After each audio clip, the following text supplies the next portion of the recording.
મિત્રો Gujarati engineering academy YouTube ચેનલમાં બધા જ મિત્રોનું સ્વાગત કરી છે. આજે આપણે વાત કરીશું ઓટોમોબાઈલ સેમેસ્ટર 1 ડિપ્લોમા એન્જિનિયરિંગ માટે કે જીટીયુ એક્ઝામના મોસ્ટ ઇમ્પોર્ટન્ટ પ્રશ્ન વિશે આપણે વાત કરવાના છીએ. એ તમારો સબ્જેક્ટ છે બેઝિક ઓફ ઓટોમેટિવ મીન્સ કે સાયન્સ, જેનો ડીઆઈ કોડ છે 01002011. તો જે મિત્રોને ફ્રી ઓફ કોસ્ટ અમારી સાથે જીટીયુ એક્ઝામના બધા સેમેસ્ટરના મીન્સ કે bench wise semester wise automobile semester 1ના જીટીયુ એક્ઝામની સારામાં સારી બધા સબ્જેક્ટની પ્રિપેરેશન કરી હોય અને સારામાં સારા માર્ક્સ તમારે મેળવવા હોય તો આપણી YouTube channel Gujarati engineering academy YouTube ચેનલને સબસ્ક્રાઇબ કરો મિત્રો, અને તમારા બધા દોસ્તોને મોકલો. અને તમારું બધું જ મટીરિયલ તમારી પ્લેલિસ્ટ છે આપણી યુટ્યુબ ચેનલની પ્લેલિસ્ટ, બધું સેમેસ્ટર વાઇઝ અને બ્રાન્ચ વાઇઝ મિત્રો બધું એડ કરી દેવામાં આવશે. તો કોઈને કશું પણ ટેન્શન લેવાની જરૂર નથી. અને બીજું જ જો તમારે વોટ્સએપ ગ્રુપમાં મટીરિયલ જોતું હોય તો આપણે ઓટોમોબાઈલ સેમેસ્ટર 1નું એક વોટ્સએપ ગ્રુપ ચાલી રહ્યું છે. રેડી? એમાં બધા મિત્રોને શું તો કે જોઈન્ટ થઈ જવાનું રહેશે. ઓટોમોબાઈલ સેમેસ્ટર 1 જેની તમને લિંક છે ડિસ્ક્રિપ્શન નીચે આપી દઉં છું મિત્રો. અને પ્લસ બીજું કાંઈ ડાઉટ કે એવું હોય જીટીયુને લગતું તો એની પર ઓફિશિયલ ચેનલની લિંક નીચે આપેલી છે. અને વોટ્સએપ ગ્રુપમાં જોઈન થઈ જજો કે જીટીયુનું બધું મટીરિયલ તમને આ સેમમાં મળતું રહે, નેક્સ્ટ સેમમાં પણ મળતું રહે. તો સબ્જેક્ટ છે basic of automotive science, DI 01002011. GTU most important પ્રશ્ન છે અને મટીરિયલ પણ સારામાં સારું તૈયાર કરવામાં આવ્યું છે સ્પેશિયલ એક્સપર્ટ દ્વારા. તો કોઈને કશું પણ ટેન્શન લેવાની જરૂર નથી. જો અહીંયા વાત કરીએ તો સબ્જેક્ટ તો તમને ખ્યાલ હશે જ, અને પેપર કઈ રીતે લખવું, કઈ રીતે માર્ક્સ અપાય છે મિત્રો, એ સંપૂર્ણ માહિતી તમને હું થોડીક વારમાં કહીશ. હવે આપણે પ્રશ્નો તરફ આગળ વધશું. તો જે મિત્રોને જોઈન થવાનું બાકી હોય ઓટોમોબાઈલ એન્જિનિયરિંગ ડિપ્લોમા સેમેસ્ટરમાં તો જોઈન થઈ જાઓ. રેડી? તો પ્રશ્ન છે મિત્રો એ તમારા આવા કંઈ આપેલા છે, સારામાં સારું ગુડ મટીરિયલ છે, ફ્રી ઓફ કોસ્ટ તમારા માટે તૈયાર કરવામાં આવ્યું છે. માર્કેટમાં ઘણો બધો પ્રાઇસ છે એ હોય છે. તો પહેલો પ્રશ્ન શું છે મિત્રો, તો કે થર્મોડાયનેમિકની વ્યાખ્યા આપો અને ઓટોમોબાઈલ એન્જિનિયરિંગમાં તેનું ક્ષેત્ર, મહત્વ અને ઉપયોગ છે એ તમારે સમજાવવાના છે. ઇંગ્લિશમાં શું થશે તો કે define thermodynamic, explain its scope, important and application in automobile engineering. તમને જેમાંથી જે અનુકૂળ લેંગ્વેજ હોય એ તમે એક છે એ યુઝ કરી શકો છો.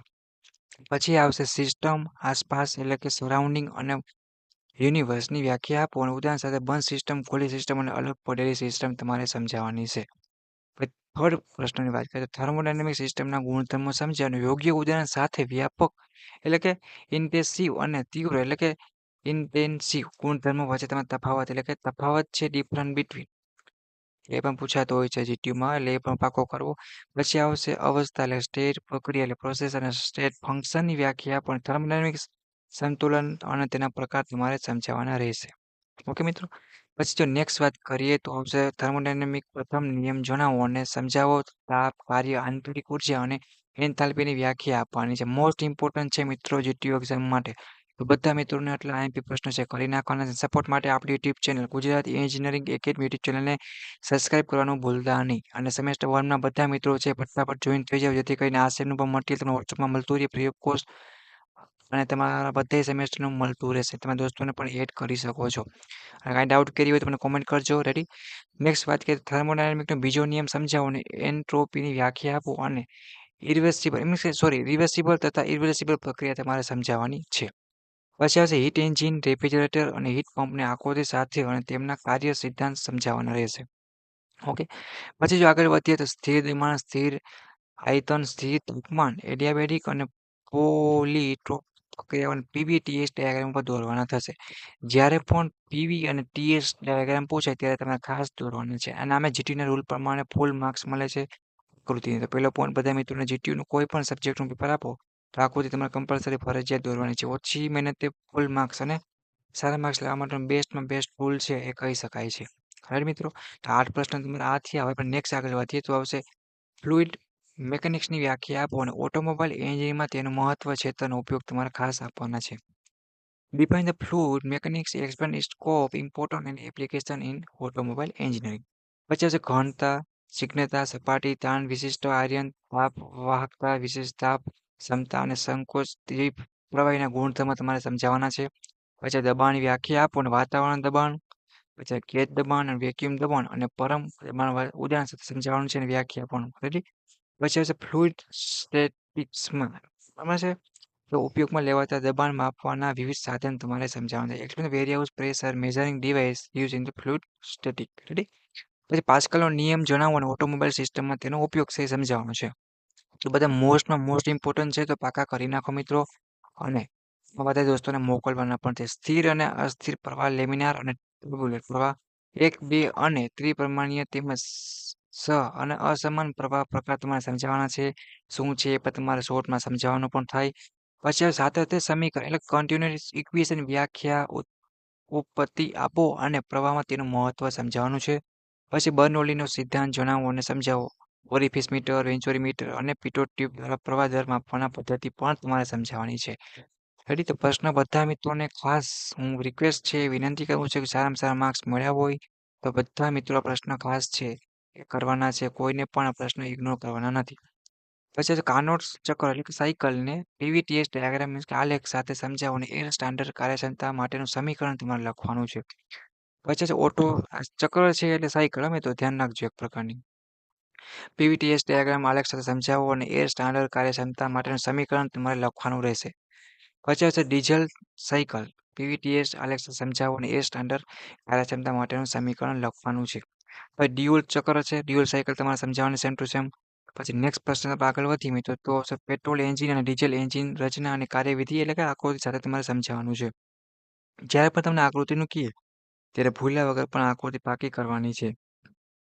રેડી? અને વાત કરીએ hydraulic lift, hydraulic jack, hydraulic brake, બરાબર છે. અને બીજી જો વાત કરીએ તો એની તમારે આખી પ્રોસેસ સમજાવવાની છે. કન્સ્ટ્રક્શન કઈ રીતે કામ કરે છે, ફિગર, ડાયાગ્રામ, એપ્લિકેશન વગેરે બેસિક.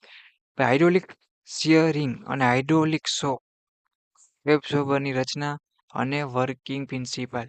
રેડી? તો એ પાકો કરી નાખજો. પછી ન્યુમેટિક ઘટકો અને ઓટોમોબાઈલ ઉપયોગમાં એર કમ્પ્રેસર આવશ્યકતા છે, નીડ. રેડી? એ તમારે સમજાવવાની છે. તો બધા પ્રશ્નો કરવાના છે. રેડી? કોઈને ઇગ્નોર જરા પણ કરવાનું થતું નથી. ઉર્જા સંરક્ષણની વ્યાખ્યા આપો, તેનું મહત્વ તેમજ પર્યાવરણ અર્થતંત્ર છે એના પર તેની અસર સમજાવવાનું, સાથે સાથે વેસ્ટ હીટ રિકવરીના થર્મોડાયનેમિક સિદ્ધાંત પણ તમારે સમજાવવાનો છે. પછી વાલ્વનું કાર્ય એટલે કે explain function, types and requirement of valve. ઘણા બધા એ પાકો કરી નાખો. પર pressure control valve, pressure relief valve છે, પછી પ્રેશર રિડ્યુસિંગ વાલ્વ છે, ફ્લો કંટ્રોલ વાલ્વ અને નોન રિટર્ન ચેક વાલ્વ. આ બધા તમારે 27 પ્રશ્નો છે કે તમારે આ જીટીયુ એક્ઝામમાં વાંચી પાકા કરીને જવાના છે. પ્લસ બધા મિત્રોને મિડ એક્ઝામમાં પેપર હોય તો એ સોલ્વ તમારે કરી નાખવાના છે. અને આટલા પ્રશ્ન છે એ બધા મિત્રોને ખાસ વાંચવાના છે. રેડી? તો સપોર્ટ કરવાનું ભૂલતા નહીં. રેડી? હવે આપણે વાત કરશું મિત્રો કે તમારે પેપર છે એ લખવાનામાં કેટલા મિત્રો છે કે ભૂલ કરતા હોય છે અને માર્ક્સ તમારા કપાય છે.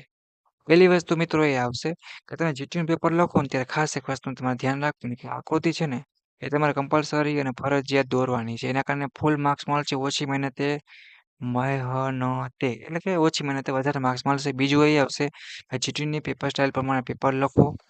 એનો વિડીયો આપણી ચેનલ પર મૂકેલો છે, પ્લસ તમને વોટ્સએપ ગ્રુપમાં મોકલી દઈશ. રેડી? સારામાં સારા માર્ક્સ સ્કોર થશે, ફેલ થવાનો ચાન્સ રહેશે જ નહીં. બીજું એક પોઈન્ટ વાઇઝ અને ચોખ્ખું લખો, જેથી કરીને સારામાં સારા માર્ક્સ મળે અને પેપર ચેક કરવામાં પણ કંઈક મજા આવે અને સારા માર્ક્સ દે. ખોટી બાકાજી બોલાવવાની નથી. ઓકે મિત્રો? આખું સેમેસ્ટરમાં જે કર્યું અને પ્રશ્ન સિક્વન્સમાં લખો, એવું નહીં પેલા 5મો લખ્યો પછી ચોથો, પેલો એમની સિક્વન્સ, પેલો નથી આવડતો કાંઈ વાંધો નહીં, બીજો, ત્રીજો, ચોથો એવી રીતના લખવાનું છે. એવી રીતના તમારે BAS એટલે કે બેઝિક ઓફ ઓટોમેટિવ કરીને તમારા સબ્જેક્ટ છે. બધા મિત્રોને જીટીયુ એક્ઝામમાં પાસ થઈ જવાનું છે. સારામાં સારું મટીરિયલ છે સ્પેશિયલ તમારા માટે મિત્રો તૈયાર કરવામાં આવ્યું છે ફ્રી ઓફ કોસ્ટ. માર્કેટમાં એનો ઘણો ચાર્જ લેતા હોય છે. તો જો બધા તમારા સબ્જેક્ટના આવી રીતના આખા ડિપ્લોમા દરમિયાન તમારે મટીરિયલ જોતું હોય તો તમને ડિસ્ક્રિપ્શનમાં લિંક આપેલ છે નીચે સેમેસ્ટર 1ની, એમાં તમે જોઈન થઈ જાઓ. એકવાર તમારે જોઈન થવાનું હોય એટલે બધું મટીરિયલ તમને મળતું રહેશે, તો કોઈને ટેન્શન લેવાની કાંઈ પણ જરૂર નથી. રેડી?